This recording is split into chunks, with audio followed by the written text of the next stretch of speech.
I, Darpan Singh, welcome you all in the audience today in this beautiful opportunity to hear our esteemed panelists. This is a session that we hold every month, which is an initiative by Upohan, our valued partner at National HRD Network Pune Chapter. Today's session is going to be on career conundrum, and also it is, as always, powered by a book summary by our very own Eklavya Malhotra. This time he's doing this book review, which was written by Indra Nui, uh, titled as The Right Choice, Resolving 10 Career Dilemmas for Extraordinary Success. So before we go ahead, I would like to also welcome our esteemed panelists. I am a little nervous to take her name as the background that she holds. She is a faculty in IIT Bombay, which I was never able to crack. Please welcome Anuradha Narasimhan amongst us.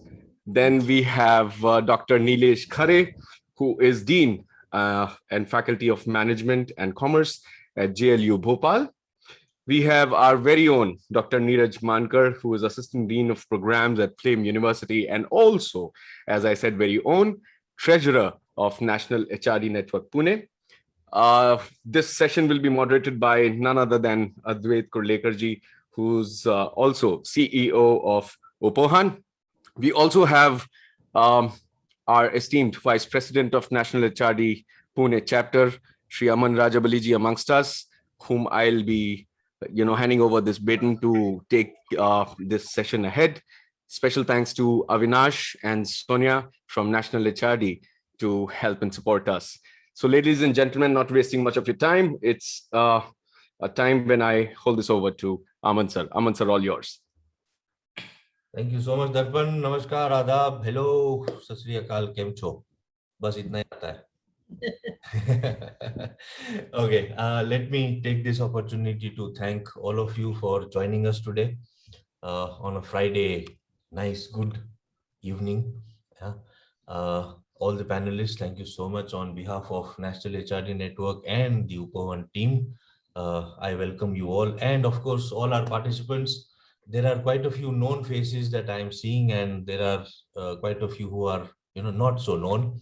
But उम्मीद ये है कि हमारी जरूर पहचान होगी और जल्दी होगी, and we will continue our interaction and our association, and we look forward to your contributions also in the work that we've been doing at NHRDN Pune.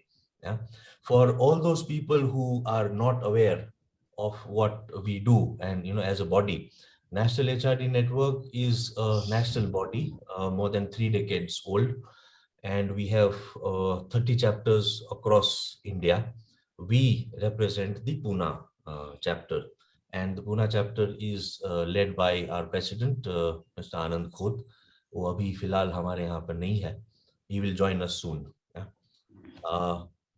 We organize skill development activities, capability building, conferences, workshops, anything that focuses on helping the community members to, hone for the skills, advance, career advancement, और बहुत कुछ ऐसा करते हैं. और whatever work we do बहुत तगड़ा होता है, ये तो मैं खुद ही बोल रहा हूँ, because जरूर में तगड़ा है. इसलिए कि we have been an award winning chapter. We recently received an award for the best chapter amongst the entire 30 chapters. So that says, पर जो भी कुछ काम करते हैं जरूर अच्छा करते हैं और बहुत मजे लेके करते हैं. हमारे जो if you can see an icon clapping, Ravi Baviskar, he is our age-old member and a very strong supporter. Yeah, so that's what it is for all those people. You are more than welcome to join us as a member. For any details that you want, as Darpan introduced, Sonia Lonkar is our chapter manager. She's recently joined. This is her first session, so I also welcome her officially on this panel. Platform, sorry, not panel. That's what it is from our side. Ladies and gentlemen, enjoy this session. I'm sure it is going to be an amazing one. We have, these 3 stalwarts. Nilesh ji, welcome once again. Neeraj ji, welcome once again. Anuradha ji, welcome once again. And of course, our very own moderator ji, Advait. Namaskar. And we are looking forward to Eklavya's session on the big review. Thank you so much, and over to you, Advait.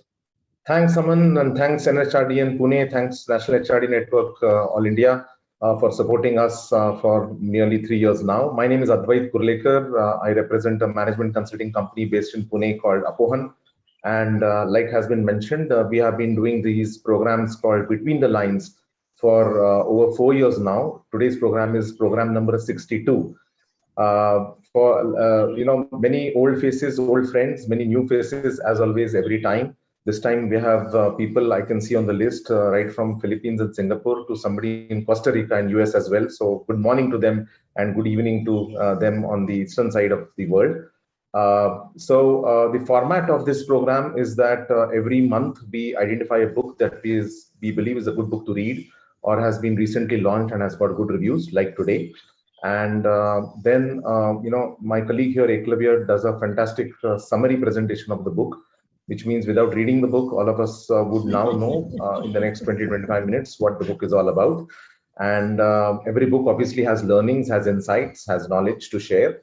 And based on what the book is, we identify people from the industry, stalwarts, experienced people, and I try and ask them not so easy and not so difficult questions about the context of the book. So most of the times, I get a question, hey, but I've not read the book yet, and I say no, not required, because none of the questions will be on the book.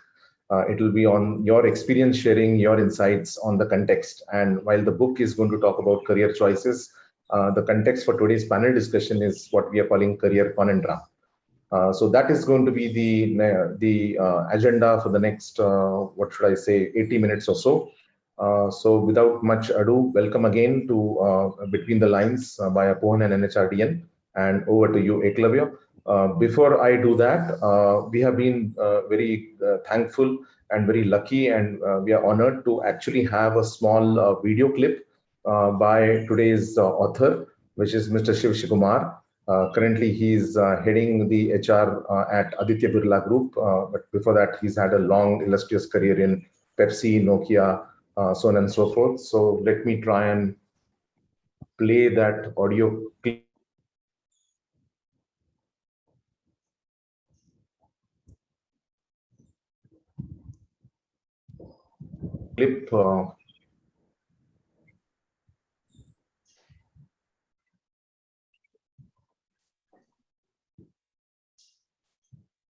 For this honor. As a book lover, I'm really happy that you have this club and that all of you are interested in books. I'd really be keen to see what Eklavya has to say about the summary of the right choice. Have a nice day, guys, and please do reach out. Thank you. That's the message from our author, which means we know what the book is and what the author is. Over to you, Eklavya. Thanks, Advait. And yeah, that's it. We just wanted to get a soundbite from Shiv. That's the whole reason why we organized this session, because I think I speak on behalf of Advait also. Both of us are unabashed fans, admirers of Shiv's presentations more than anything else. And over the last 18 months, thanks to the lockdowns and everything else, there have been numerous opportunities for him to put out some material on LinkedIn, SlideShare, and other platforms. And every single presentation of his just makes one sort of hold him in even greater awe than earlier. So this time, unlike most other occasions where I always, and even Advait also puts out a disclaimer that we are not trying to market the book, or we are not trying to say that, yeah, this book you definitely need to go out and buy. But this time around, for a change, I would urge you all, please do buy this book, read everything that Shiv Kumar has put out there on social media, watch as many videos of his you can on YouTube and other platforms. It's immensely worth it. Listening to people like him and listening to people like our panelists today, if you manage to do all this, then you really don't need MBA or career advice and so on and so forth, coaching, personal coaching and whatnot. That should pretty much suffice. So moving on to the book that we have today. The name is kind of self-explanatory. It's a throwback to his PepsiCo days. And yeah, the right choice, yeah, right choice, baby, was of course the slogan of the 90s. Thanks to that, I think it was Amir Khan, yeah, Amir Khan advertisement. So Shiv, as he's popularly known, he is also incidentally one of India's longest serving CEOs. More than half of his career span so far has been spent in the CEO chair. So while he's right now I think the group executive president at Aditya Birla Group, he's also been the erstwhile CEO for Nokia India, and he was also the CEO for PepsiCo South Asia operations, CEO and the chairman, in fact. And of course, he's a Unilever guy. So I think that's something where Anuradha will be able to also give us some insights. It's always a privilege to listen to anybody from levers. And Shiv is also rightfully regarded as one of India's leading and foremost management and leadership thinkers and preeminent speakers in this space. So what really spurred him to write this particular book? As he puts it, and as Indra Nui also kind of reiterates that in her foreword, every career is basically, it's like a zigzag pattern. We would all like to have a career which follows a very linear pattern, or kind of like a great smooth trajectory on the upswing. But it doesn't happen like that. A career is a series of choices. And these choices, you often come to know the result of these only in hindsight. And that's why he says that a career is lived forward but understood backwards more often than not, right at about the time when your career is about to end. And at that time, you may not get enough opportunities to correct any of the choices or to revisit any of the choices that you might have taken earlier. So that's why he came up with this idea in consultation with Indra Nui and his own personal coach and guru, Dr. Ram Charan. And while he was talking to both of them, he basically came up with this idea that everyone writes a lot about how to be successful once you've reached the corner office and how to be good at your job, but nobody really talks about the dilemmas or crossroads that one encounters while you are trying to climb this ladder. So would it be worthwhile writing a book on what are the top 10 dilemmas? And yeah, we are thankful that Ram Charan gave him an emphatic yes to the suggestion, and that's where the book has come from. Now, before that, just some caveats in place. While, yeah, this is not exactly a prescriptive book, what he's done is that he's actually got people from varied industries to give their inputs and insights on each of the dilemmas that he's outlined. So in a way, these are dilemmas that people have already experienced. These are obstacles that people have had to circumvent early on in their careers, or in some cases even now as we speak. And fortunately, they've all lived to tell the tale. And that's one of the things which really sets the book apart. So it's not just Shiv's perspective on it. The book is rich with the experiences of others, especially because he's also got 11 women leaders. And some of the dilemmas over here that have been outlined in the book, that have been touched upon, are perhaps more specific to women, especially those who are not afraid to let their career be something that they're proud of, something that they're willing to build upon. And, of course, you have entrepreneurs, you have HR heads, CEOs from varied industries chipping in. So the book really presents a very holistic view and a very sort of, all-encompassing perspective, which is otherwise rare to find, or which would have been rare to find if it had been only Shiv's thoughts. So yeah, now, before we get into the dilemmas that he has, carved out over here, there are some 5 career lessons which are probably very key or important takeaways in this book.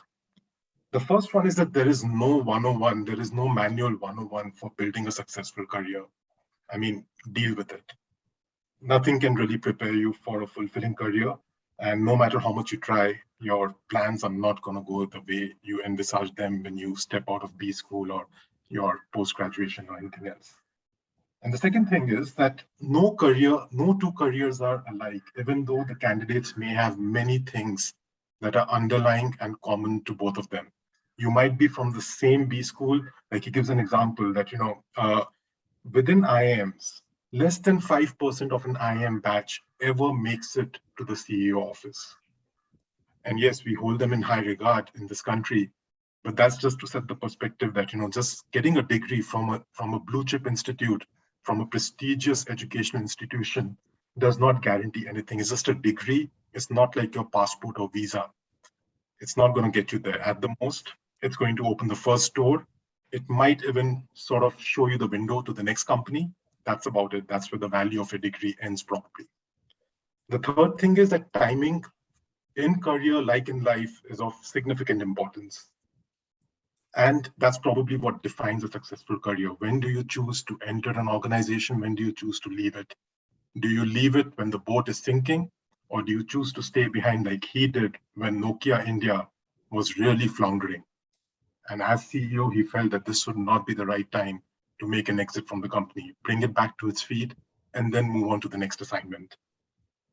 The fourth thing is that a good career or a fulfilling and satisfying career should also include something, some perspective in terms of giving back to society. It should go beyond the boundaries of your job or role. So there has to be some element of making a contribution and giving back to the world. Maybe this book and other things are his own way of giving back to the next generation of business leaders. And the last thing is that any career will entail multiple frustrations, and you need to have the maturity to deal with those. And some of those frustrations also get covered as the dilemmas that have been presented in the book. So now, what are the 10 commandments or the 10 dilemmas? The gospel truth by Shiv. The first one is that, is money the most important variable in a career? Depending on the kind of person that you ask, the answer might be a resounding yes, especially in today's day and age. But what he goes on to say, and he gives specific examples also, that how money is, it's a very important determinant. It is a pretty important contributing factor. But job security, even now, is seemingly the most important thing that one expects out of a career, even more than the money or the monetary aspect to it. Now, I'll not get into all of these, maybe just a few of them. And then we'll get into a bit more of details for maybe 2 or 3 of these dilemmas, which are perhaps more pertinent for today's discussion. The second one is about this perennial choice or confusion of people wondering whether they should pursue a second MBA. That's one of the points that we'll delve into a bit later, because we have a panel of educationists today. Living apart. So what he likes to call living apart together couples, LAT couples, which is on the upswing now in today's day and age. Society has forced us to ensure that, while we are pursuing our own career choices, but because of family issues or because of global mobility or even mobility within the country or because of children's education and a myriad other reasons, there could be some demands on your personal life as a couple, which might force you to live apart. And then what do you do in that case?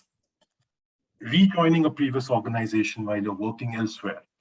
So that's another thing where, again, because he's come across multiple such instances. In fact, he mentioned that there are about, I think, 70 people who have worked under him, who have gone on to become CEOs or CXOs of different organizations, including having rejoined organizations where he was the CEO and rejoining back as one of his direct reportees or as a CXO. So how do you do that? Do you leave a legacy behind, or do you come back to reclaim your legacy? That's another dilemma which a lot of professionals, like he mentions, especially in your mid to late 40s, that's one concern that a lot of people get into. That is it an honorable thing to do, or is it something which you should shy away from? Taking a sabbatical, which in our country perhaps is not looked upon too kindly. And that's one more dilemma which is going to increase in terms of its proportions, because millennials definitely are seeking and actively demanding a healthy life-work balance. I wouldn't even call it a work-life balance anymore. So sabbatical, suddenly timing it, considering it, pursuing it, and what do you do in that sabbatical first and foremost? That becomes yet another dilemma for a lot of people who are going through that kind of career crossroads. Switching industries in a career, then again, Shiv is probably one of the best examples of that. He's worked across everything. I mean, right now he's into building, construction, and textiles. Before that, he's been in telecommunications. He's been in, oral care. He's been in beverages. So he's probably traveled, the entire length and breadth of different industries. And yet he's managed to be at the top level across most of these industries. So that again is something which, how do you deal with that, which is covered in great extent in the book. Taking up an overseas job, that's something which, I think more and more is beginning to lose its sheen. And he touches upon some interesting facts in terms of how overseas jobs are no longer as alluring as they used to be for the Indian employees. And of course, this entrepreneurial bug, which has seemingly bitten everyone in the last few years, especially in the last about half a decade or so, with so many unicorns springing out of India. And that is something which now people are really, fascinated by. So the glamour of turning an entrepreneur is perhaps something which is far-reaching. And that is one of the larger chapters in the book, where he actually dwells deep into what are the kind of sort of acid tests that you can put yourself through in order to determine whether you even have the right kind of entrepreneurial spirit or orientation to make it work for yourself. And then, of course, at more senior levels, the decision to either join or not join a board. And if you do so, then how do you play a more active role rather than just a passive role in a board? That's again, if you, first of all, deserve a seat at the table, and if you have managed to get to that seat at the table, how do you make the most of it? And how do you really push for an active board agenda? Maybe we'll not get too much into that right now. And the last one, of course, is more about his own personal journey, which kind of sums it all up, the dilemma of being a CEO and wearing those multiple hats to juggle with. So just a few of them before we get into the panel discussion that we felt might be more pertinent for today's audience. So should I do a second MBA? Now, I really like the fact that, right up front, he has said that it's not for everyone. And also, he's pretty blunt when it comes to it, that most people opt to do MBA only because of the financial gains that they hope to gain, that they hope to accrue from this decision or from this degree or diploma, as the case may be. But did you know that according to what he's written, there are only just about, I think, 20 B schools in India where the post-placement, the starting salary post-placement is actually in excess of the fees that the students end up paying for the duration of the course, if it's a 2-year course. Only 20 B schools. So yeah, there is very little ROI, first of all, in doing an MBA. And then on top of that, doing a second MBA, that itself is something which, he talks about the costs involved, like typically about $133,000 for a 2-year course if you wish to do a second MBA from a prestigious institute, which is globally renowned. And then everything else that comes along with it in terms of, like the basic problem, which he says that most students in India at least go through, is that we don't look at some of the harder truths about doing an MBA. We tend to go only by the placement figures or the salaries. But according to him, there are 3 key variables that you should actually get into when you're deciding whether to do an MBA course. First is that, is there any rock star faculty, like, the best of the very best? Does that institute have this kind of faculty for the kind of discipline that you are looking to get into, the subject that you are interested in? The second thing is, what is the quality of campus life and campus experience? Because at the end of the day, peer-to-peer learning is as much of an important component of an MBA as is the normal instructional teaching, which is imparted by the teachers. So what kind of student or peer group you will interact with? What's the industry interface with the academia? And lastly, he says that the last thing you should consider should be the quality and pedigree of the companies which are going to recruit from the B school. So if these 3 things are taken care of in your choice, only then is it fruitful to even pursue the first MBA, leave alone the second MBA. So you have to be clear about why you want to do that second MBA. Is it that you just want to work abroad and the second MBA gives you a better shot at that? Or is it also that many times doing your first MBA from a not so good institute might have given you a very rude sort of a reality check, and it may not have delivered as per your expectations. But at the same time, we have to also understand, like he gives a list of, like a lot of global institutes they do not accept professionals with an MBA degree. They don't take in students who already have an MBA degree. So that really puts your second MBA plans to rest immediately. And then, of course, you have to calculate the opportunity cost, because if you're going to put 2 years of your life, of your working productive life on hold to do that second MBA, is it really going to be worth it? Is it a wise decision financially? I think that's something which definitely Nilesh would be able to, shed some light on. And then again, according to what he's written in the book, the inherent demand for MBA education is slacking off, and at the same time, there's also very widespread backlash to MBAs itself. So that second MBA might be something which he feels, at least according to him, he's not a great believer in the theory that you should do a second MBA. It just works for a handful of people, and you may not be one of those. The second dilemma, which we'll just get into a bit deeper, which we talked about earlier, the living apart together couples. So basically, the big reasons for people to stay married and yet live apart, firstly, because both of them have really good jobs and they're doing pretty well in their careers.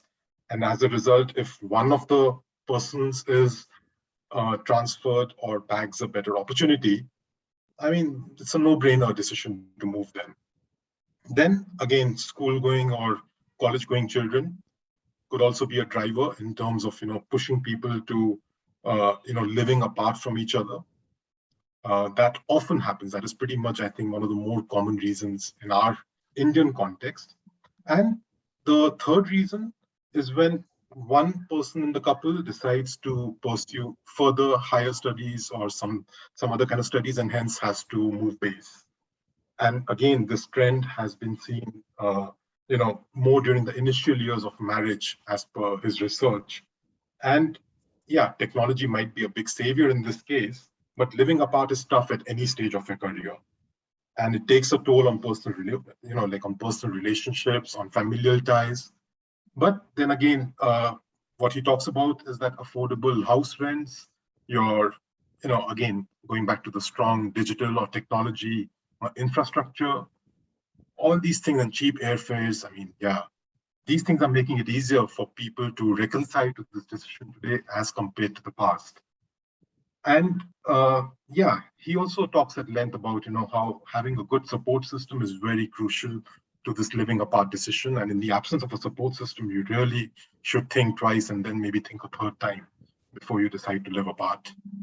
And yeah, so it's a very difficult decision. And some of the people that he's interviewed for this particular aspect also have said that they really don't know yet. It's still too early to tell whether they are reaping the benefits or returns of this decision to live apart and meeting the family only on weekends, like the CEO of Godrej Consumer Products Limited.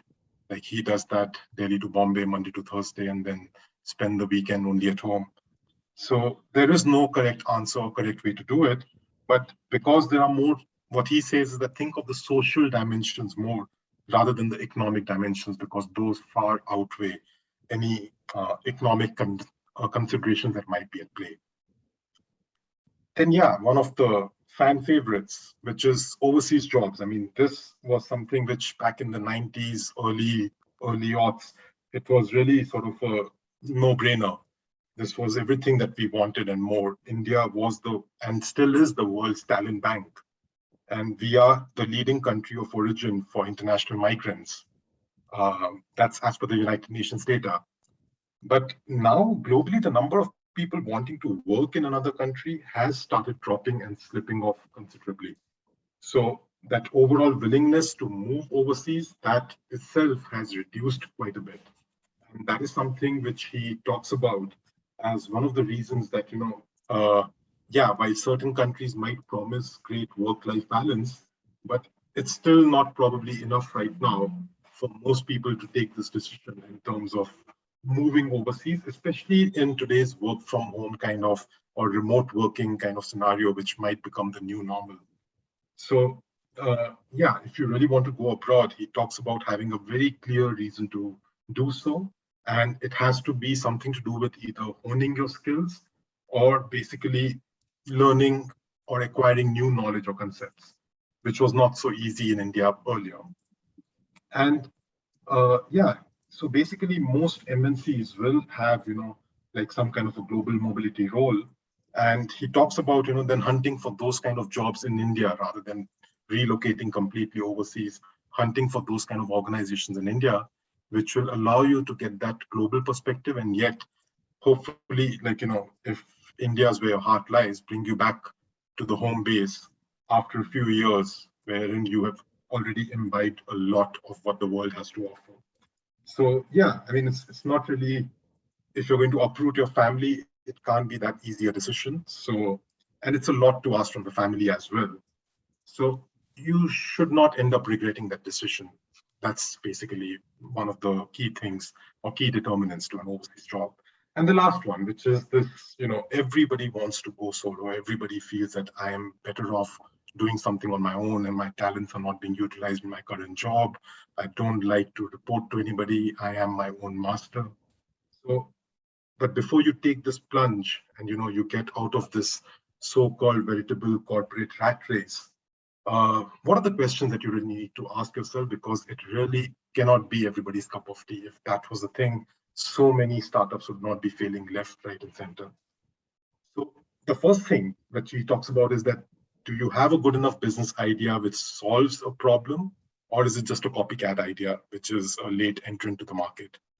And copycat ideas are good, they're not bad. But it's just that, there is kind of, you may go down that route for some time, but you may not have astounding success. It might just be kind of, the Hindu rate of growth rather than, making an exponential impact to your pockets as well as to society. And then he talks also about this tendency of people to sit together over a drink, especially friends, and decide to start a company.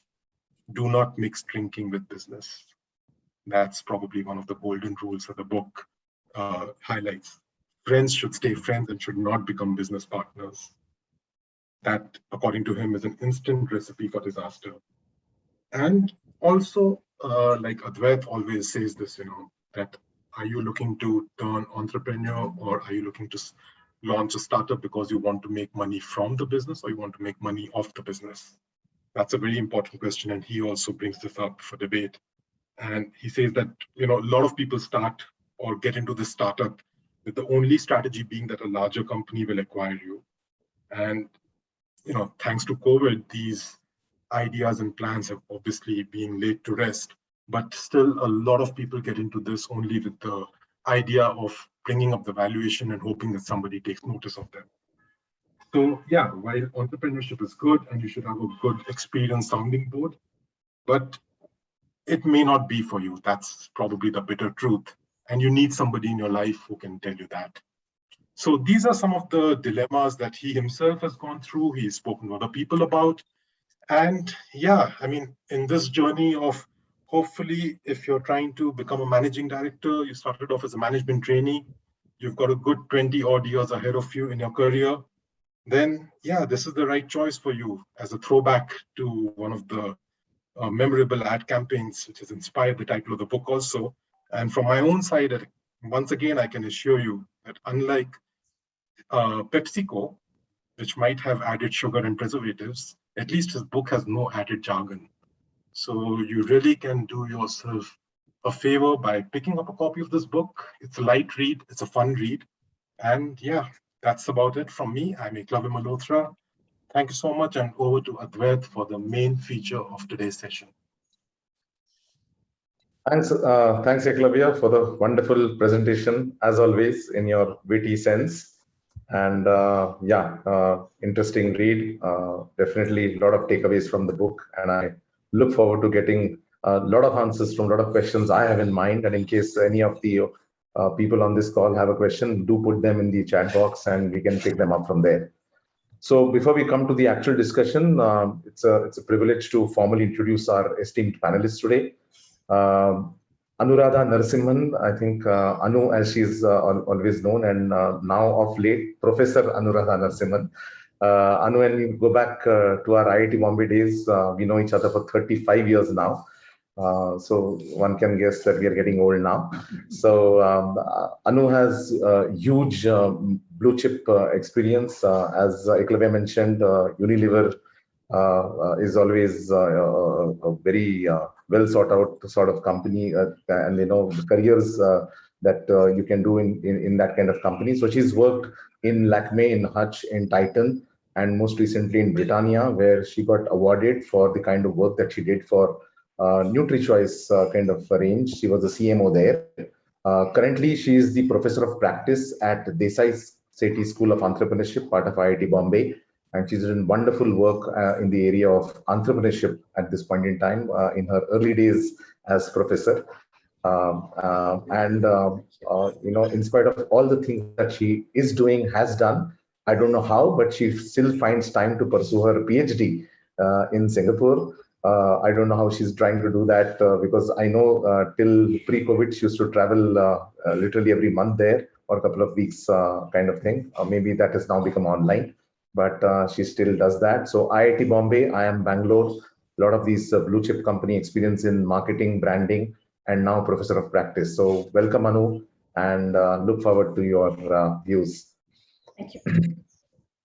Next up is Nilesh Khare, or Dr. Nilesh Khare, I should say. And but again, Nilesh and I know each other, may not be 35 years, but maybe 30 years or slightly lesser. And we both of us worked in PricewaterhouseCoopers, where I joined him when he was in Pricewaterhouse, and then we merged in PricewaterhouseCoopers. So he has a huge consulting background, KPMG, PwC, Henley Center, both in India and abroad. And then he went to the US. He did his doctorate in strategy from Ohio State. Taught there in the US, taught in the UAE, in Dubai and Abu Dhabi, where of course I met him there as well. And last now 7-8 years, he's he's based in Bhopal, and he's the professor of strategy and dean of faculty of management, commerce and economics in Jagran Lake City University in Bhopal, the business school of Jagran Lake City, JLU. So welcome, Nilesh, and look forward to your views as well. And last but not the least, as Darpan mentioned, our very own Dr. Niraj Mankar, based in Pune, although all of us are online. Like Anu, he's had a huge corporate kind of career in Tata Motors, Siemens, IBM, Reliance, Mind Technologies.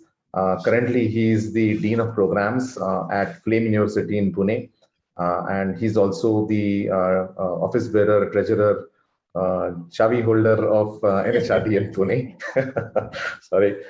He's also an IIT Bombay alumni from Shailesh J. Mehta School of Management. He's done his PhD there and MBA from Leeds University, UK. So welcome, Neeraj, and welcome, Anu. Welcome, Nilesh, once again. And okay, so first question, and I don't like to have a common question, but maybe I'll start with a common question for a change today. Given that the commonality in all of your backgrounds, we're talking of career conundrum, and all of you have switched over, or in today's times, maybe the better word is pivoted from corporate to academics. So take us through what kind of confusion, if at all, what kind of dilemmas, what kind of decision points all of you made. Maybe if Neeraj and Nilesh allow, I will start with Anu. No dilemma at all, no confusion, no conundrum. I think, okay. Yeah, at least in my case. So I had straight up worked for almost 23 years in industry, and the companies are blue chip. I don't know about my roles, but so I think it's a common human thing to want to do different things. So I definitely felt that I wanted a second career, and I explored, or not explored, I noodled is the other word in my head. What are the three options, or not what are the three options? I thought of these. So one was a non-profit. I have reason to want to do non-profit. I have been very blessed in my life. Got more than my fair share, I must say, and there is a definite desire to give back. The second was running a chai ki dukan, and I don't mean this. I probably think it will be my third career, because as we age and go into, so I don't need money, I need conversation. So that was yeah. And the third was teaching. Okay. My PhD was in desire to start teaching. This IIT Bombay role came before I finished my PhD, made life a little difficult, but it has made life very interesting. Yeah. So I think mine is a second career, and therefore I wouldn't call it a dilemma. Okay. And just will close with a line which says that, today's academics, today's institutions allow for diversity. So this role called professor of practice, IIT Bombay is one of the places that created it late. There are many, many places that have created it long before. So I think there is a recognition that academics and industry should work hand in hand, and I'm one of the beneficiaries, so to say. Sure. Just on a lighter note, I hope you're allowed to say that IIT Bombay started it late. Oh, yeah. Okay. Nilesh, over to you. Maybe consulting to academics was slightly easier than corporate to academics? Well, yeah. So I think you have been a part of that conversation, Advait. I think it takes us back to 99, right? We were working together. So in my case, I think the upbringing, right, the family. So my mother taught. We grew up in a small town. Placed a lot of importance to education per se. There was this desire to know till we reach the end of whatever is known so far, and then push that boundary if I could. I come from a family now that has 3 PhDs. And then I'm the eldest one. So at that point in time, my brother had just joined PhD at NJIT. He finished from IIT Khare. He was 4 years younger to me. I had decided to pursue PhD right after I left engineering. I still didn't know in what. MBA was not this on my agenda at all. I had Air Force job, MNIT, from where I graduated. Everybody pursued civil services. So I think you talk about career conundrum and influences that all of us actually go through. The upbringing in a small town where one could see privileges, even though one was not very well off, I would say. But then you still see relative privileges, right? So this desire to give back or do something more meaningful than what just now think about yourself. So I came to consulting because I have this another passion for problem solving, and that to macro problem solving. So I think strategy became a natural choice. And if now you would permit me, I would actually say something that I noticed in consulting, and I wasn't very comfortable with that. Several times we did not have the answer which we could completely trace back. And I know that some of us were courageous. We would admit to the client, but several times I have seen the hand waving that happened in consulting, and several people were kind of badly known for that. So I think all of that actually inspired me. It inspired me to see if there is something that we can know, and then we can be confident of admitting that this is the best that you can know in this particular case, and then you have to make a call. If you recall, at that point in time, this 96, 99 time, C.K. Prahalad was becoming big. So I think there's also this influence, Ramcharan, I'm sure that he has influence on today's talk as well. Yeah, of course. Okay, so lovely. Okay. All of that took me to consulting. And just one more thing, I remember that it did not happen. So I left 99 PwC to join the consulting, the PhD. I had an NUS offer, but then I moved to entrepreneurship before I actually got back to consulting. So I had 2 years gap, and then 2 years of extra work before I finally told to my wife that either now or never.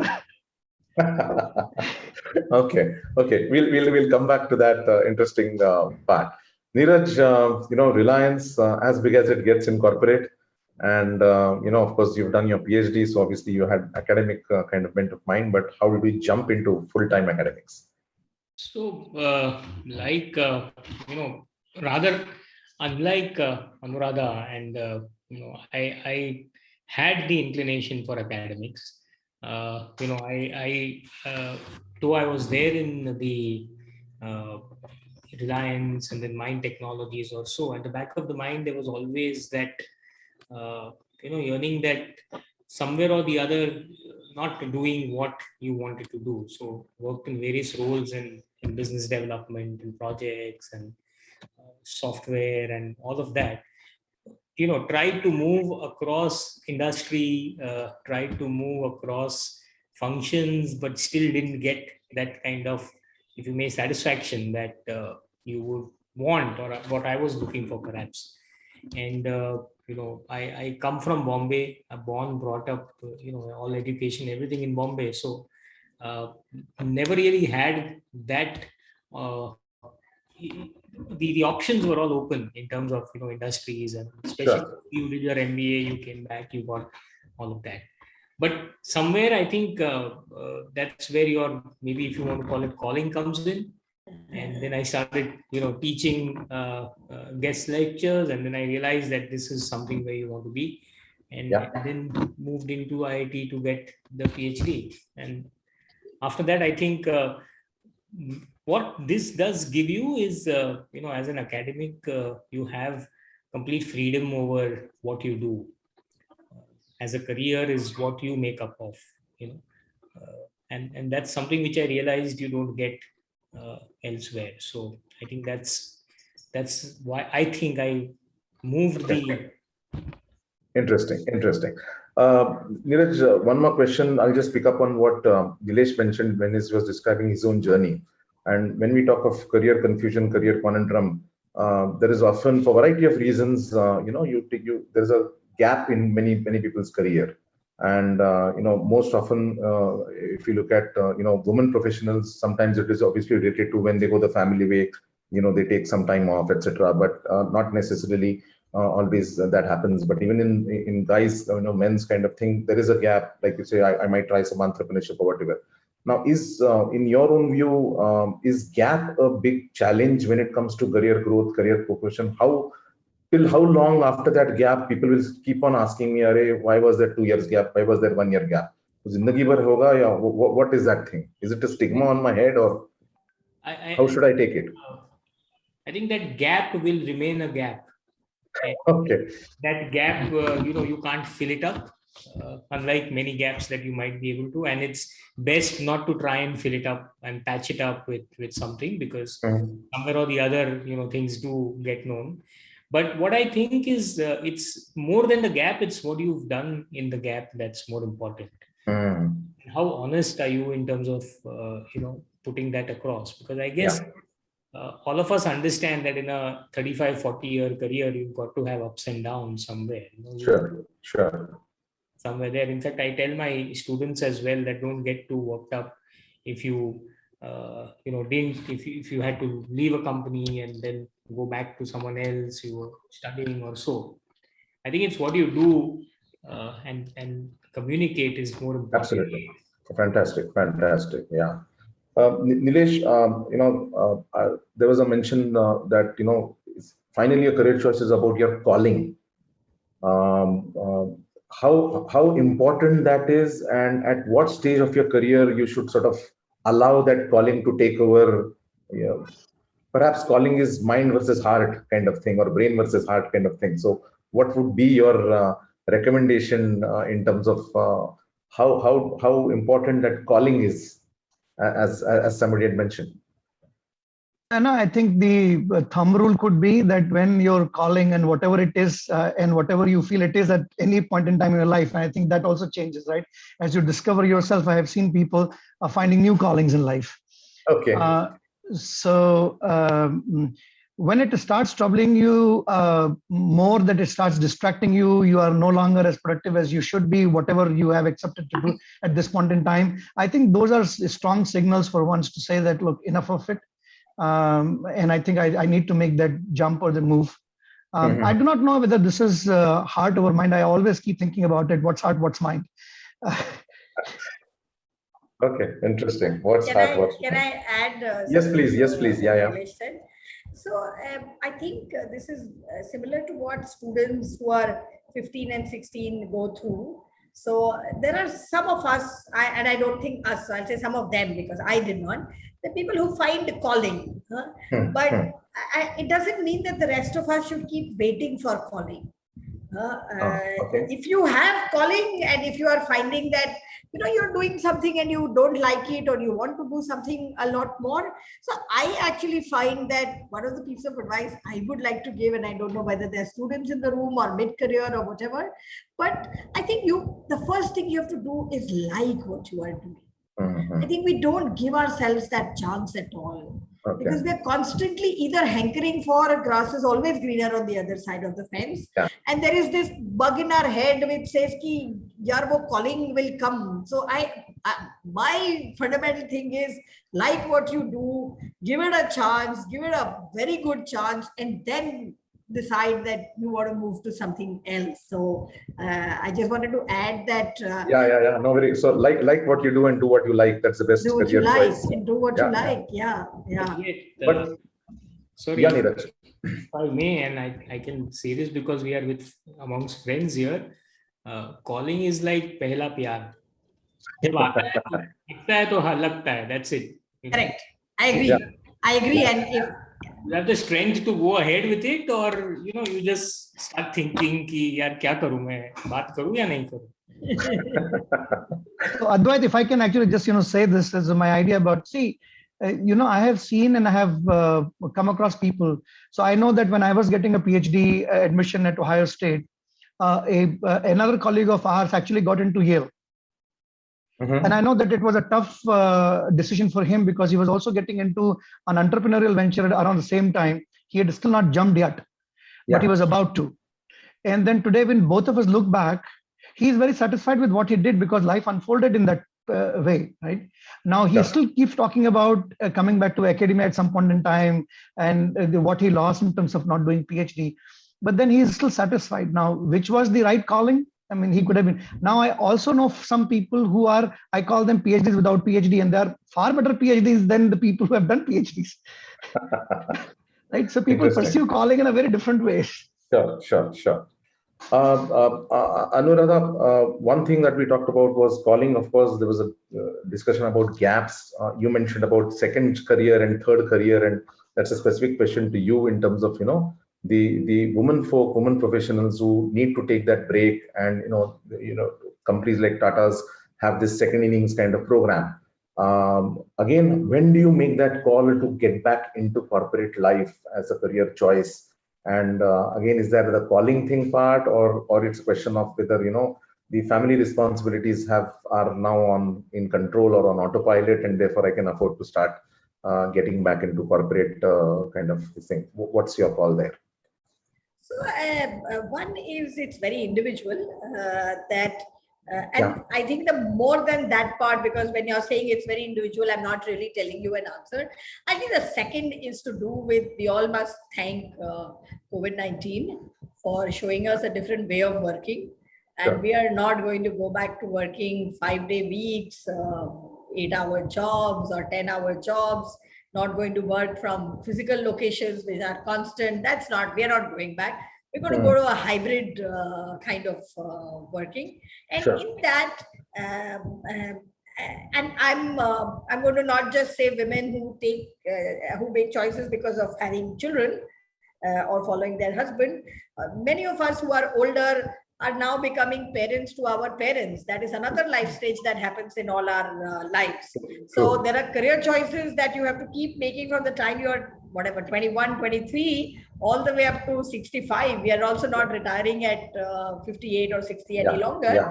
I think the world has different kind of opportunities today. So I'm not going to say gig economy, because that I think is a little far from where we are today. But we are also making choices. The younger people are definitely making choices of doing things they like and not being bothered about promotion in 3 years, promotion in 2 years. So they seem to have figured a little more about staying with things. They are definitely much smarter than what we were at their age. So absolutely. So I think and I'll answer the specific question you asked. I think we've all made those choices of taking time off for whatever personal family reasons that we have. I think the one answer I'd give is go back earlier rather than later. And there is never a right answer. There is never a right answer. I mean, it's human behavior. You don't do something for X time. It's just difficult to go back to. And in today's world, it is possible to ease in and do part-time and whatever. So my advice would always be do earlier rather than later. Yeah, great. Neeraj, Anuradha just mentioned about choices being available. And, if I come back to your university and, the trend today is, of course, multidisciplinary and those kind of things. So is that, on one hand, it gives a huge kind of latitude for people to try out different options. But my question is, does it also encourage, you being confused in terms of what to do? Because suddenly I can do economics with music or music with physics. And, when we were in IIT, we just had 8 or 9 departments. And now I think IIT Bombay has 52 things that you can graduate in. Is it confusing to this career conundrum, or is it actually helping? And I know the NEP is obviously also talks of this, but I just want to. So I think, Advait, if you look at, let's go back to the point you made about IIT having only 7 or 8, right? Whereas if you look today, we've come to realize, and all of us, and I'm sure all of us in the audience also are aware, that you've got to see that, you are not a silo.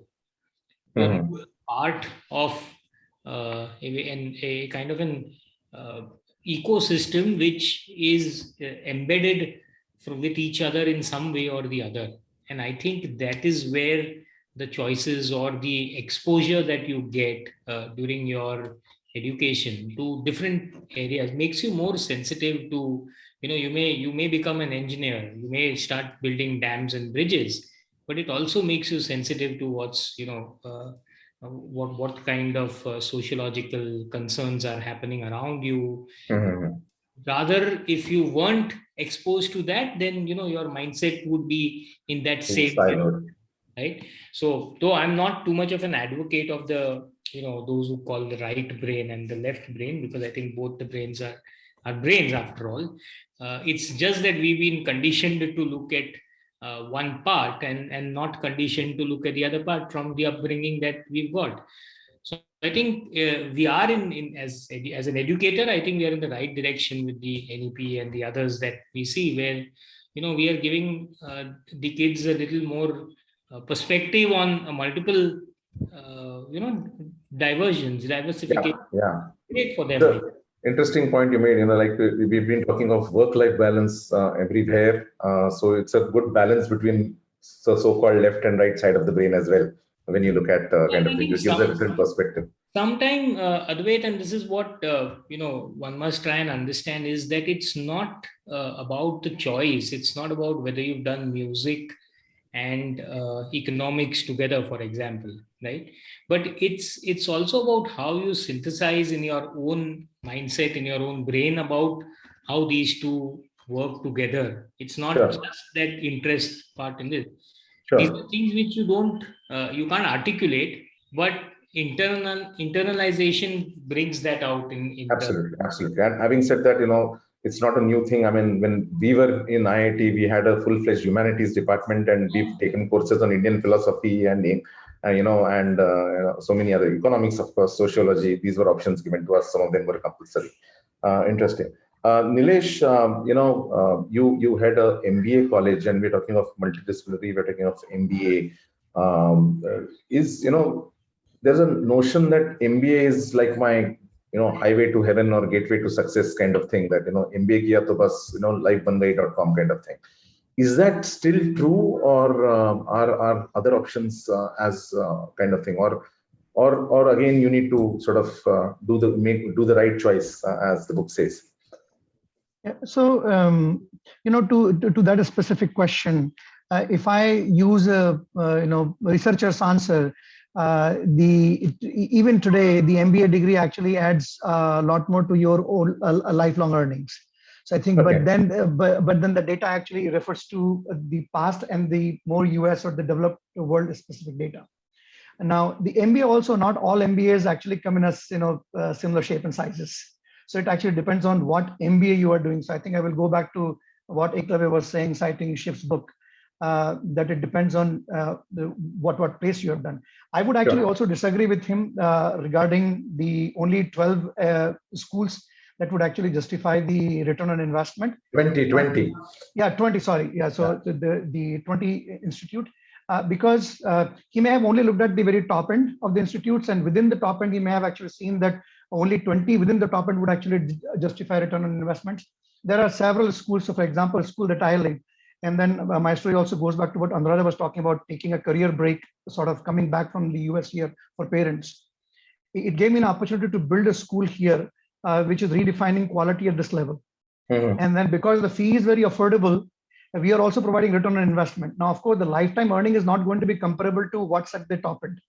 But then we are also catering to a very different kind of students who are coming for different kinds of MBA. So what is the counterfactual that you would have had without MBA? I think several MBAs would programs which assure some base minimum quality would allow you to enjoy that.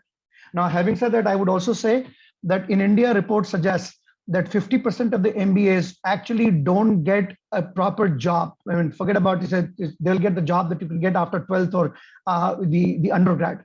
The rest 50, out of rest 50%, about 47% people are actually underemployed.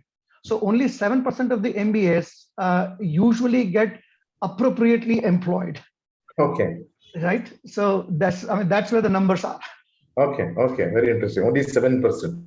Interesting. So Anu, let me take that forward in terms of, okay, MBA, now I get my first job. From a career progression, career choice perspective, what would be your recommendations? There are many students on this call. How do I make the most of my first job? Because normally, that normally is supposed to be your, foundation for a lovely career if you do well. How do I make the most of my first new job? So I'll give a couple of things which sound like direct tips, whatever. They may not be easy to do, but then life is not expected to be easy. The first tip is grab every opportunity that comes your way. And opportunities don't come labeled opportunity number 1 and opportunity number 31. You have to learn to, you may not even spot it. So my personal example of grabbing opportunity was, I don't say no to anything. It does cause problems, meaning there is only 24 hours in a day. But what if my dream company is in day 2 and I have to wait for it? And everything is on day 0. Advait, my personal belief is that those who know their dream companies, they know the answer. The challenge is not that same, I have a calling 10%. That I have a calling 10%, I want to be a dancer, I want to be a musician, I don't want an iBank job or a consulting job, I want to work in an advertising agency. Those people know what they want. Okay. So those, I don't want to be, everybody wants to be a consultant because the herd has defined day 1 as consulting companies, right? But so I don't think those are the people that we are in a sense addressing. They probably know. The others are the ones, and you asked me a question about how should people learn on the job. So the first make the most of it. You have to understand that you are learning. Now, I have one more other than grabbing opportunities, and I'll say this with again a personal example. Those are what I know best. I used to spend my first year, not even year, literally every day saying, I am going to know this person today.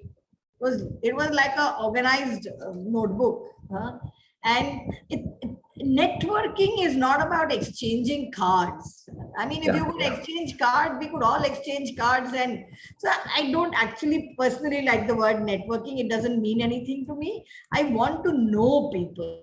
And one thing that everybody needs to understand is giving comes before getting. So don't live in this worldview that, I'm here to get. No, you first have to give.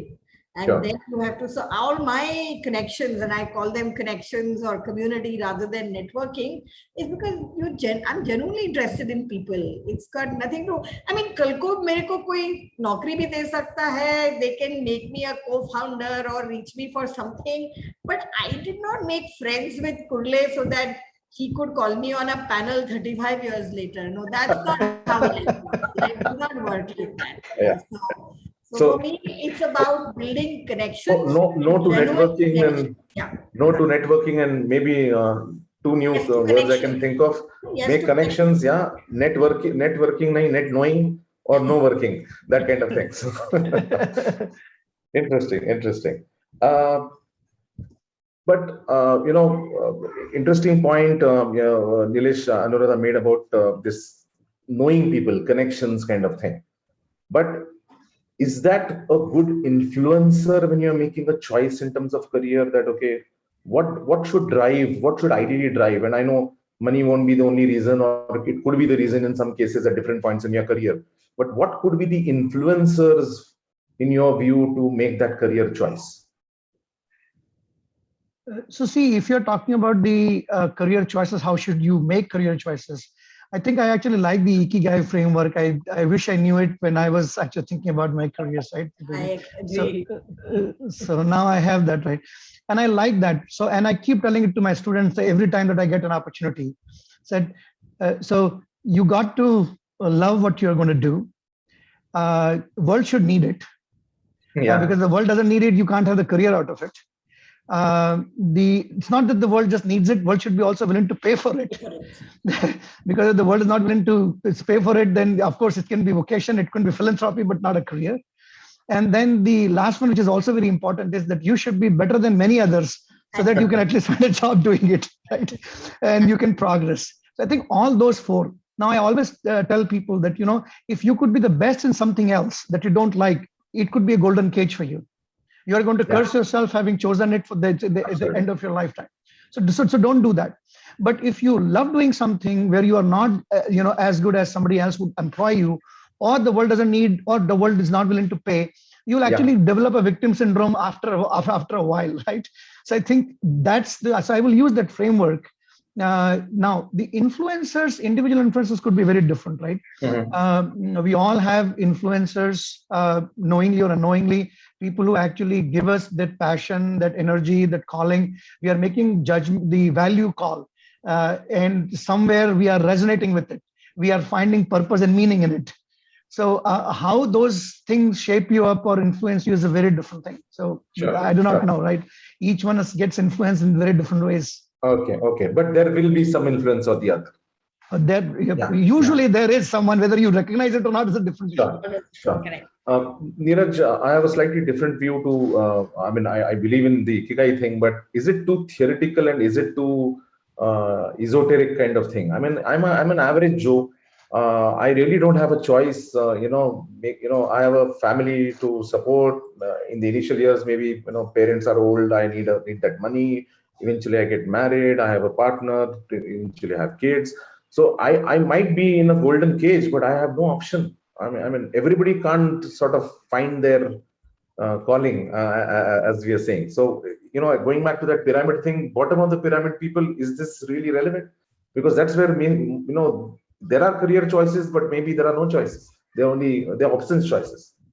I think, Advait, let me begin by, I've the first batch that I taught was 2002. They graduated in 2004. So, you do the maths, it's a long time since they've come. And I completely am of this view that there is only so much that you can rely on figuring out what you are good at or what you are not, because I look at all the batches that I've taught and I've seen these students progress somewhere or the other. There are umpteen number of factors that have gone into their career paths, and I'm sure all of them would have had that yearning to succeed in life and become the CXO or the CEO or all of them, but not all of them really can reach there. what I think is that one should honestly take an appraisal, a good look at what one's capabilities and skills are, and why is it that you are not moving in that direction. And somewhere down the line, start looking at ways of either bettering yourself in those areas. That's where I think the lack of opportunities for you comes in, because you look at constantly reflecting on yourself or trying to see what is good, what is not good. We get a bad appraisal, we start blaming everybody under the sun, possible for that bad appraisal, except, okay, all right, I got a bad appraisal, these guys were responsible for it, fair enough, but anything else that I can work on. So I think the average person, it's a great point that you made, that bottom of the pyramid, if you may, I think the reflection needs to come, why are we still at the bottom? Okay. That's really something that then is missing in them. Okay. But is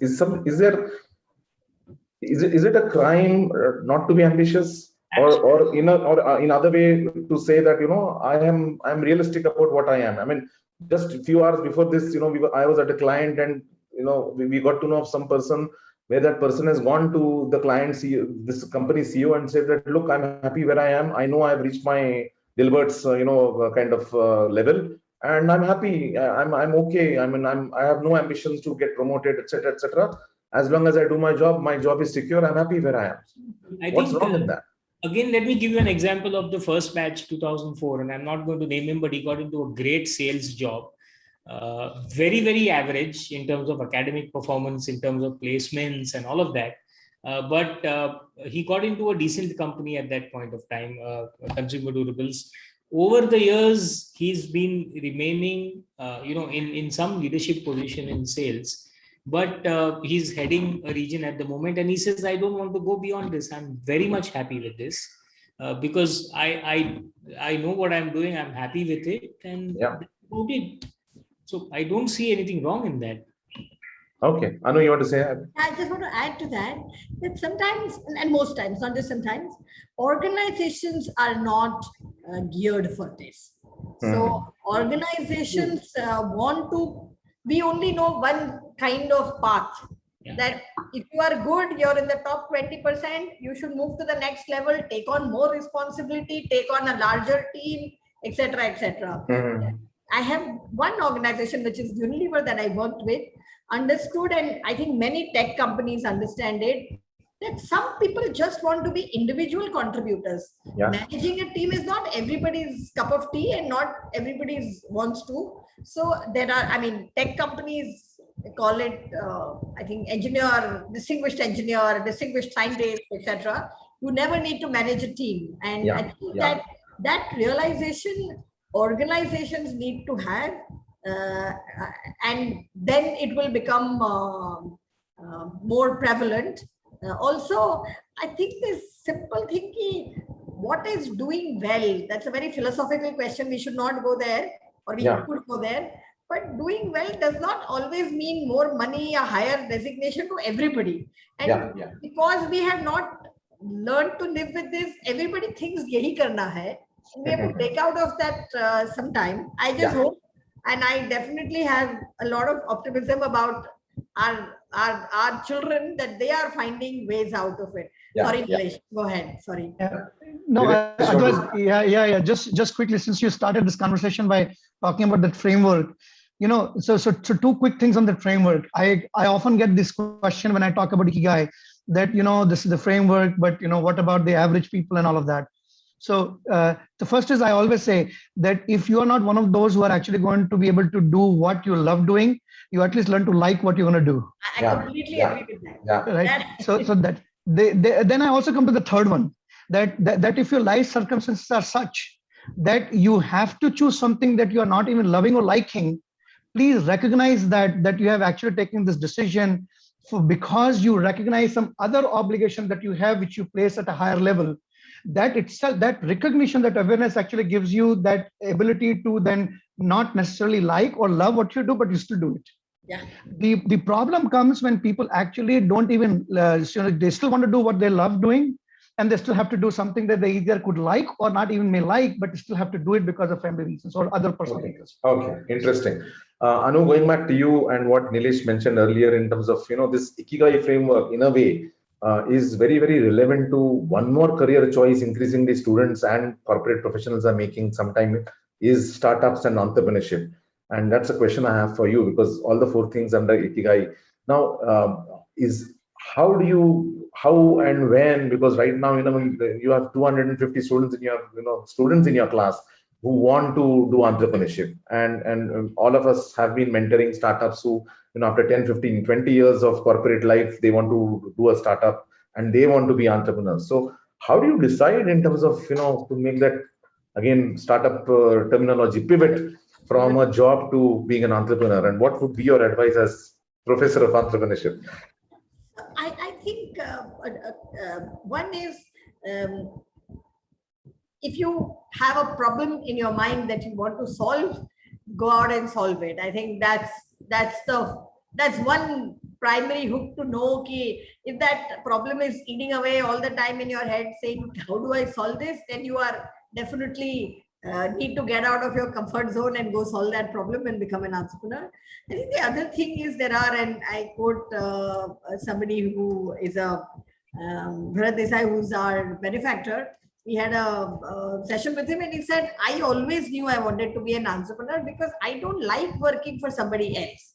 So, I mean, some of these conditions have to be met. Either that you hate working for somebody else, or you have this kida in your head saying, wo kuch to solve karna hai. Yeah.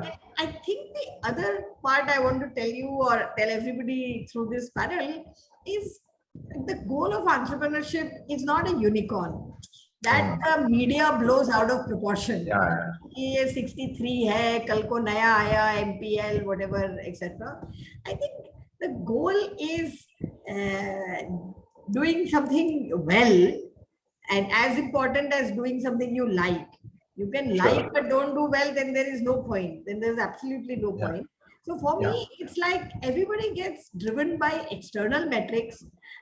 You make a good living, you live a good life, you manage to go on a trek every weekend or every 2 weekends, you are able to have a family social life. That's a good life. I mean, at the end, and they say there's lots of research. Harvard has done this 75-year longitudinal study of people and the choices they have made in their life. And on their deathbed, people are not talking about, did I do well in my career? They're talking about, was I happy in my life? So absolutely, I think, and we don't have a method for it. So I wish I knew the next answer also. Maybe Neeraj or Nilesh can help. A way by which we can teach happiness. Sorry. Nilesh, you want to pick that? Teaching happiness? Well, I mean, teaching happiness is another conversation, right? So I think that's going to be some other time, maybe some other panelists as well. But I would want to actually pick up the question that you asked about entrepreneurship. So I did the entrepreneurship, right? I was so passionate about quality of engineering education that when I left PwC and then we started this IITN.com, .com boom time, we in corporate company, when we only had the eyeball estimates, people were willing to fund us. When the .com busted, when we had the proof of concept, nobody was willing to fund, right? So that's our story. And then I lived with it for another 2 years until finally I almost broke. And then finally I had to, I kept thinking about it. And today I sit on a board of 4 incubators. I have been doing this since 2015 from US, mentoring entrepreneurs. I finally came to the 4 questions that one should ask if you are thinking about starting entrepreneurship, and then you need to moderate that with age, because sometimes the younger age allows you to make a mistake, or then if you're only going to take a risk which doesn't affect your life, then the old age can also allow you to experiment. And I've seen both kinds of people experimenting with because success rate is actually very low. There are only about 3% of startups that actually survive. And there's only about 1% that would actually make some healthy returns, and of course, unicorn is the overgrown. Only Bollywood is lower in success rate. Yeah, it's so true. So the 4 questions are, and I would begin with the customers. That is, so is there a problem worth solving, as they say? Yeah. So do you have a problem that if you solve, somebody would pay for it? You are doing entrepreneurship. You are not actually doing something else, right? Where you are actually using somebody else's money. So you have got to, somebody is ready to pay for it. So the pain has to be big enough that somebody realizes it or doesn't even understand. But if you tell him, they will understand it and will be willing to pay for it. So that's the first thing. Yeah. The second thing is that you have actually understood the solution. Don't think that you have the solution. Test it out that you actually have the solution to their problems. I think several people make a mistake by assuming that they got the solution. Okay. Then the third thing is it's an entrepreneurship.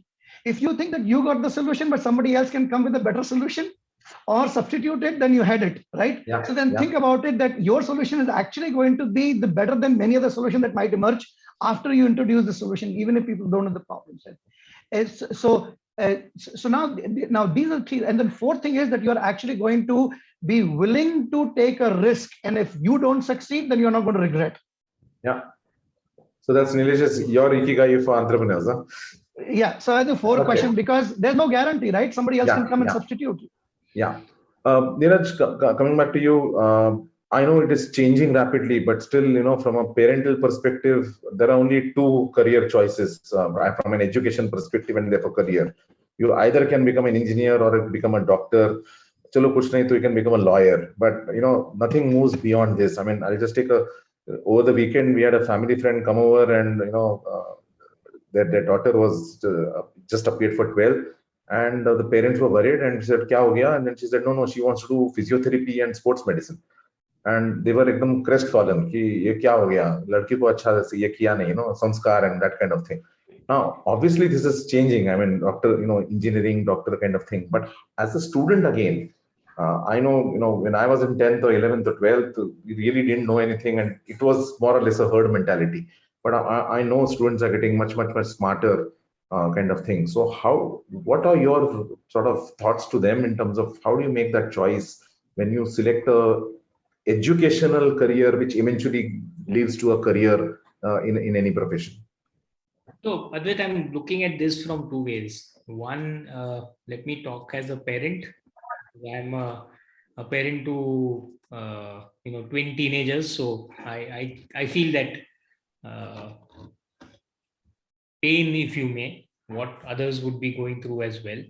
And the other from an educator perspective. Now, if you look at a parent, it's natural to look at, if you look at, the parents of those students who are getting into the graduation or post-graduation, they would come from those standardized silo structures of education that we've all gone through.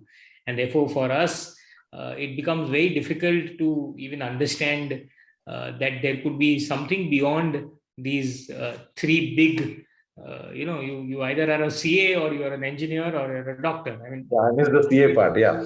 Yeah, zindagi nahi hoti, that types. And it's because the background that we came from, the social structure, there, all of that, right? So I think that's where somehow the parent needs to look around and see what's happening. And that happens only when you start exploring things, meeting up with people and looking at it more from an open lens rather than from this perspective, because it's from the student or from the child's perspective. I think they are extremely flexible in their mind, and believe it or not, but they can manage to do multiple things at the same time. So, and we are seeing them, right? When they're using the devices, you see them doing a maths problem on the computer with, listening to music, or even on the side, there is a music video going on, but they are solving a maths problem. And you say, look, how can you do that? But that's how, these students of today are tuned up. And I see that in my online classes as well. They're doing multiple things, but that doesn't make them any less in terms of students or less in terms of what they are aspiring for or willing to work for. So I think both of them have their own merits, and I think parents need to be a little more sensitive and start looking at what's actually happening around them. Sure. One more thing I wanted to ask you, it may not be relevant to any of your schools, but like we talked of the pyramid and top 20 or top 15 schools, many colleges, universities really don't, especially in today's times, don't have a very good campus placement kind of scenario. A lot of students who graduate, whether it's engineers or graduates or even MBAs for that matter, are left without a job even after they pass out. And then standard thing is cold calling and send a mail to HR. And I know this is NHRDN and a lot of HR folks are there, but these mails go unsolicited. These mails go unreplied, and that's where my first challenge when it comes to starting a career comes in. That how do I move beyond this gatekeeper? Any suggestions for people who are in the process of changing jobs or finding one? So let me take a shot and maybe people can answer. Yeah. One is you're asking about getting past the gatekeeper. I think the first thing people who are, whether they are students or mid-career, today's world is about both skills and experiences. You could gain skills on an online forum through multiple ways. And skills are no longer accounting and computer data processing or whatever. The world is like a much improved, enhanced, transformed version. Yeah. So one is skills and the other is experiences. When you were talking about gap year, I think I would hire somebody who took a year, and I won't even call it a gap year, who took a year, but like Neeraj said, did something with that year. Even if did something was travel the world or traveled India or stood at one shop and sold. I think in the Western world, they have a better term for it. They say, I've gone on a sabbatical, and here we say it's a gap year. Maybe that's the difference. I think, whatever, the terminology is not important, but the actual thing is, what did you do with that year? And we respect that. So I think people should constantly upskill themselves, ourselves, whatever, and look for new experiences. I think then getting past a gatekeeper is your resume. I mean, I could give you classic answers like use networking or whatever, but people are, in my mind, are victims. They are saying, that person is not giving me an opportunity. Well, what did you do to pitch yourself better? So, sorry, but I'm one of those tiger moms or whatever. It is like, it can't be that the other person is not doing what they were required to do. Yeah. The classic answer to your question on how do you get past the HR gatekeeper is one part. In most of the developed world, you don't get past an algorithm. You don't get past an algorithm. I mean, forget a human being that you are writing an email to. You don't get past a computer. You have to build yourself up. The only answer I could perhaps give. No, interesting. Very good. Nilesh, any thoughts on this? No, I think so I would echo Anuradha's comment as well. That most of the time, so everybody who has actually applied to the PhD programs, particularly the postdoc programs in the US, knows it. My sister did it, so I can actually talk about that. She had 400 applications that she sent out. Wow. Right, and then she actually managed to get into the Villanova University in a postdoc. And we knew that engineering postdoc is not going to come easy.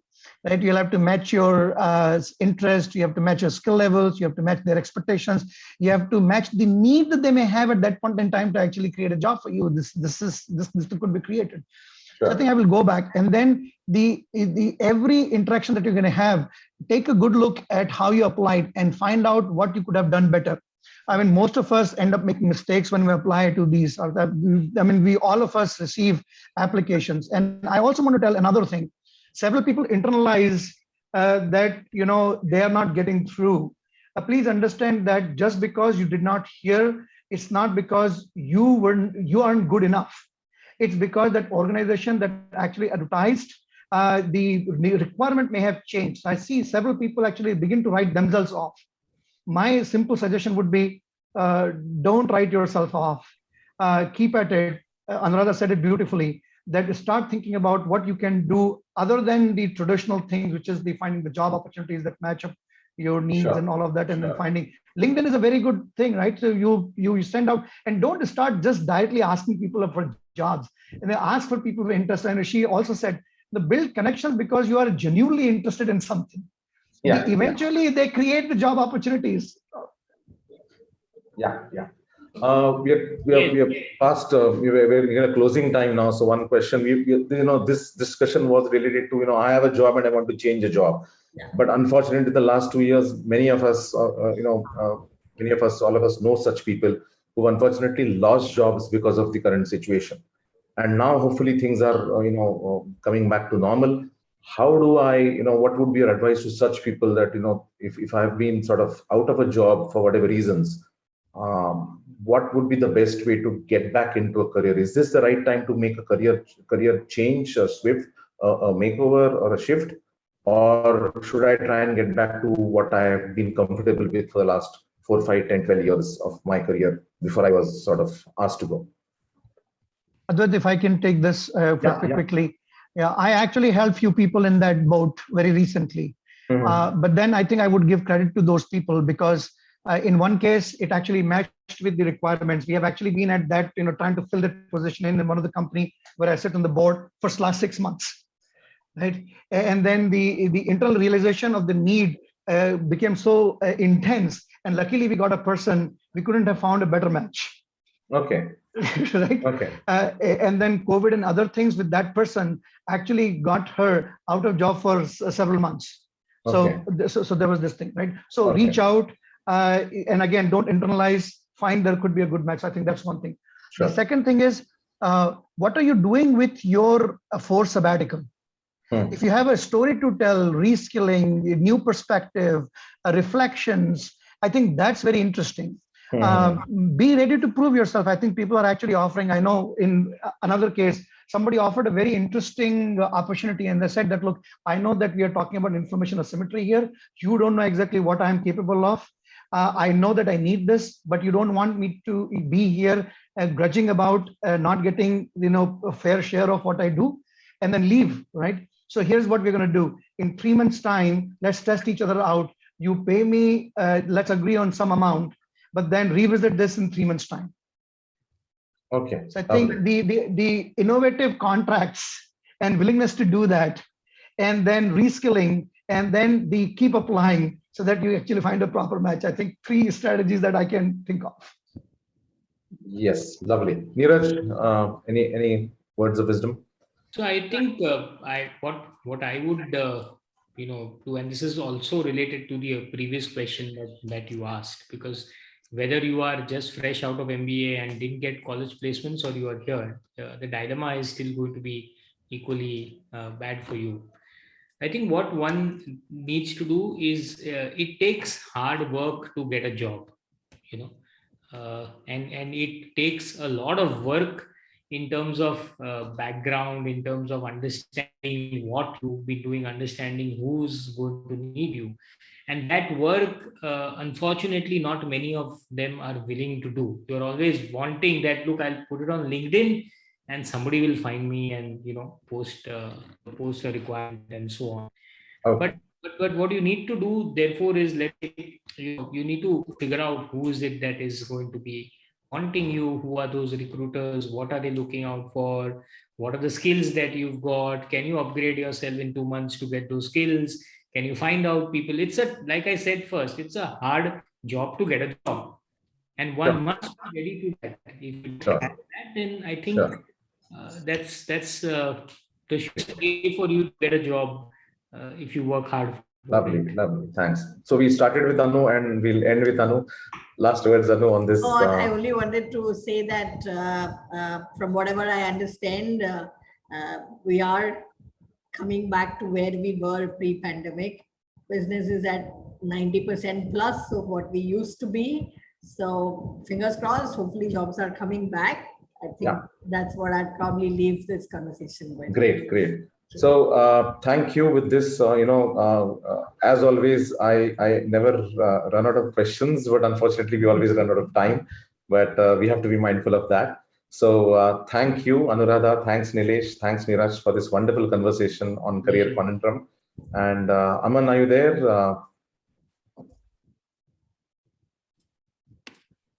Aman Darpan, anybody? Yes, of course, sir. I'm here. Who would leave this fascinating discussion? Yes, indeed. So I'm not sure Aman is around, but once again, on behalf of Upohan and on behalf of National HRD Network, let me thank all of you, all the panelists and all the wonderful audience that we had. Hope it was an interesting session. As always, for me, it was very, very engaging, very, very enriching, very, very learning. And once again, thank you for spending more than 90 minutes on a Friday evening with us. As always, we'll come back to you in next three to 4 weeks of time with another session. And just a hint in terms of what that session is, I don't want anyone to say, how come nobody told me that? So that's the hint for the next session. So watch this space, and thank you, and have a good evening, and have a good weekend. Thanks again. Thank you. Thank you. Have a good weekend, everyone. Thank you. so Thank much. you. Thank you for having me. Thank you. Thank you. Bye-bye. Bye. Good evening.